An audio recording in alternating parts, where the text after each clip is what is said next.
Over the past few weeks, we've been showing you some of Vancouver's historic entertainment venues. Now, we wanted to go down a different path today. Why? Because Halloween is just around the corner. And taking us on our guided tour, starting out with Gastown, is a man who calls himself a ghost enthusiast, Greg Mansfield. Greg, thank you for joining us here in Blood Alley. Blood Alley, yeah. Yeah, Blood Alley is an interesting spot, Red. We're not quite sure where it gets its name from. Right. Part of it is that there were probably some slaughterhouses here behind us in the day, in the late 1800s, early 1900s. And also it was a very rough part of town as well, so muggings and probably even some murders. Criminal activities. Yeah. Well, why don't you and I take a walk and tell us some more about this area of town? Sure. We've just left Blood Alley and we're in the Jailer's Mews. Now, I want to know, is there any stories here, ghost stories about, paranormal occurrences? Maybe you can tell us. Yeah, there's a couple of stories, and one of the predominant ones is where we're standing, Red, is approximately where the scaffold stood in the day, the late 1800s, where they hanged over 40 criminals. And there's a story that a lot of patrons around here of the restaurant and so on have seen the ghost of a woman in black gliding along this passageway out into Blood Alley. In Gastown, one of the landmarks to me is the Europa Hotel.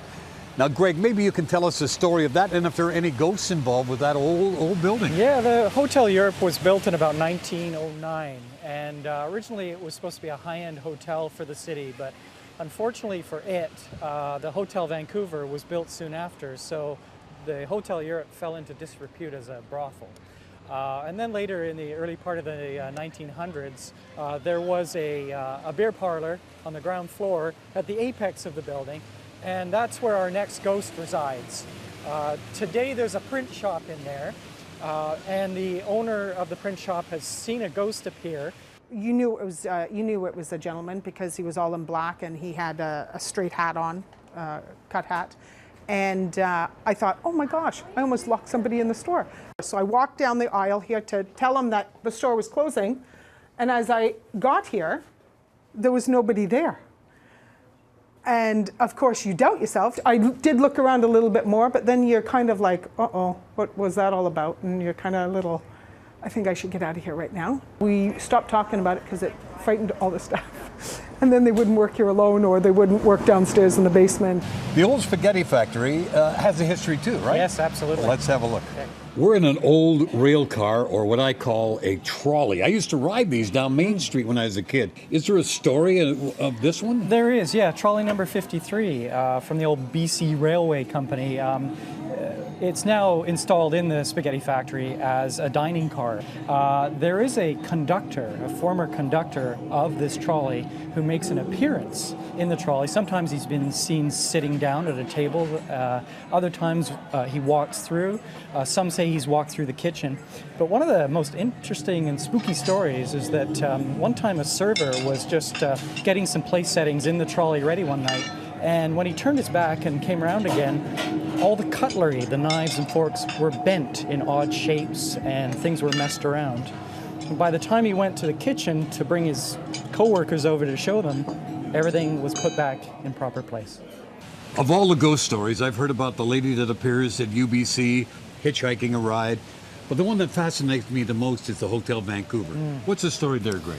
Yeah, well, there's a ghost of a lady in red that appears on, I believe it's the 14th floor. She often glides out of the elevator.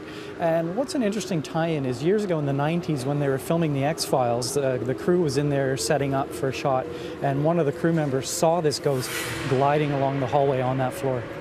Basically, it's metal stairs and a concrete landing.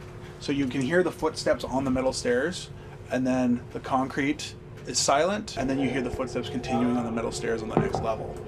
So when the footsteps pause, watch right here.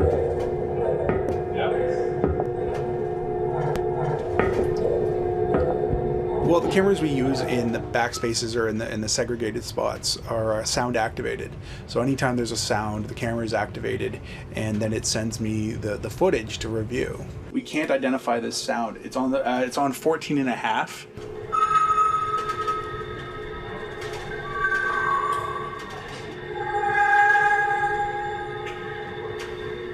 Personally, I don't like the idea of spirits.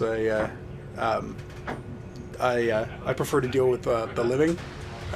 I personally don't like going to the 14th after midnight. That's just my preference.